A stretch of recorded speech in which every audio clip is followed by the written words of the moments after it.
Guys, for today's video, tudloan ta mo para sa pinakasayon na paagi. So bago nga paagi sa through GCash. So karon arita sa taga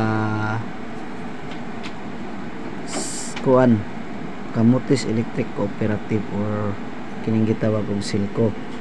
So pag open sa inyo ang GCash, so naka-open na inyong GCash, so ato na siyang i-click ang bills. So waton lang nato, and then para dili mo makuan diretso, i-search lang nato or kuan Silco. So mugawas din ang Silco, so ato na siyang i-click, and then arita sa amount, sample guys ha, sample ang atong bayranan is 5 pesos and 60 centavos.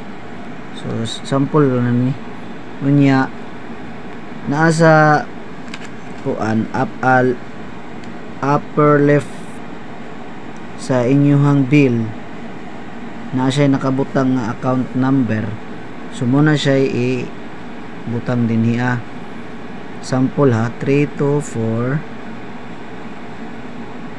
574 324 574. So 6 digit na siya account number, and then account name, sample lang ha, kung unsay nakabutang sa inyong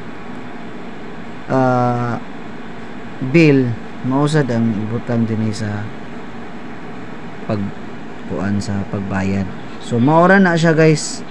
So after ana, pwede nagwala na siyang email ad, optional na siya. I-click lang nimo ang next, and then magawas na dayon ang kuan 5.60 plus service fee na siya 10 pesos. So muna siya, ni total siya og 15.60. So pagkahuman, kita nimo ang account number 324574 anya ang account name, and then i-confirm lang dayon na nimo.